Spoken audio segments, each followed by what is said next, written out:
Israeli হুঁশিয়ারিতে কাঁপছে ইসলামাবাদ। খাজা আসিফের digital পলায়ন, ভিখারির মুখে আস্ফালন, চড় খেয়েও অভ্যাস বদলায় না পাকিস্তানের। টাকা যেখানে পাকিস্তান সেখানে, সুবিধাবাদী কূটনীতির মুখোশ খুলল। ভারতের কাছে বারবার হার, এবার ইসরায়েলি ধমকে লেজ গুটিয়ে পালালো পাকিস্তান। খাজা আফিসের টুইট কাণ্ড, শান্তির মুখোশধারী পাকিস্তানের আসল ডিএনএ ফাঁস। নমস্কার, আপনারা দেখছেন ঈশান বাংলা পয়েন্ট ব্ল্যাঙ্ক। আজ পর্দার আড়ালে থাকা সেই সত্যটা আপনাদের সামনে তুলে ধরব, যা পাকিস্তান বিশ্ববাসীর কাছে লুকোতে চাইছে। একটা দেশ কতটা নির্লজ্জ হলে আন্তর্জাতিক মঞ্চে শান্তির কথা বলে আর ঘরের কোণে ধ্বংসের স্বপ্ন দেখে, তার জীবন্ত উদাহরণ হলো ইসলামাবাদ।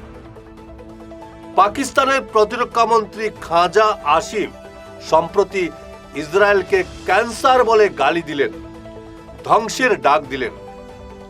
কিন্তু ইসরায়েল যখন পাল্টা হুঙ্কার দিল, সন্ত্রাসীদের ছাড়ব না, অমনি খাজা আসিফের হাত কাঁপতে শুরু হলো। তড়িঘড়ি টুইট ডিলিট করে দিয়ে লেজ গুটিয়ে পালালেন তিনি। এটাই কি তবে পাকিস্তানের আসল শৌর্য? বীরত্ব কি কেবল সোশ্যাল মিডিয়ার বোতামেই সীমাবদ্ধ? আসলে যাদের শির দাঁড়া নেই, তাদের আস্ফলন কেবল ফাঁকা আওয়াজ ছাড়া আর কিছুই নয়। ইতিহাস সাক্ষী আছে, ভারতের সামনে যখনই পাকিস্তান ময়দানে নেমেছে, প্রতিবার তাদের কপালে জুটেছে কেবল ঘৃণা আর চরম পরাজয়। 1971 সালের সেই ঐতিহাসিক আত্মসমর্পণ থেকে শুরু করে কারগিল অপারেশন সিঁদুর, ভারতের বীর জওয়ানরা প্রতিবার পাকিস্তানের অহংকার ধুলোয় মিশিয়ে দিয়েছে। কিন্তু তাতেও শিক্ষা হয়নি এই দেশটির। রণক্ষেত্রে জেতার ক্ষমতা নেই, তাই তারা এখন আন্তর্জাতিক কূটনীতিতে ভণ্ডামির আশ্রয় নিয়েছে।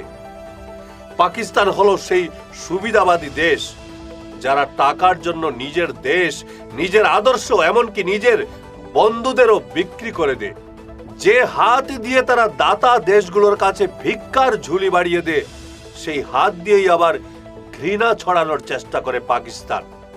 একদিকে ইরান আর অন্যদিকে আমেরিকার মধ্যে মধ্যস্থতা করার নাটক, অন্যদিকে ইসরায়েলকে মানচিত্র থেকে মুছে ফেলার ডাক। এই দ্বিচারিতাই পাকিস্তানের আসল ডিএনএ।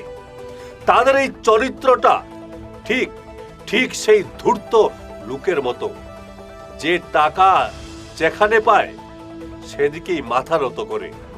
আজ যখন IMF বা আমেরিকার ঋণের কিস্তি আটকে যাওয়ার ভয় সামনে এলো, অমনি খাজা আসিফের সব বিপ্লব ঠান্ডা হয়ে গেল।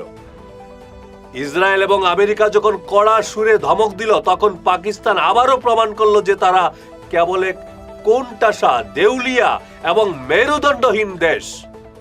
ভারতের কাছে বারবার চড় খাওয়ার পর যাদের অভ্যাস বদলায় না, তাদের করুণা ছাড়া আর কিছুই অবশিষ্ট নেই।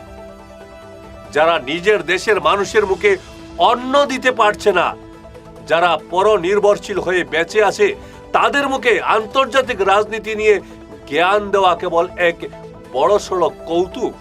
খাজা আসিফের ওই ডিলিট করা টুইট আসলে গোটা পাকিস্তানের বর্তমান অবস্থার প্রতীক। একদিকে চরম উগ্রপন্থা, অন্যদিকে বাঁচার জন্য সাহায্যের চরম আরতি।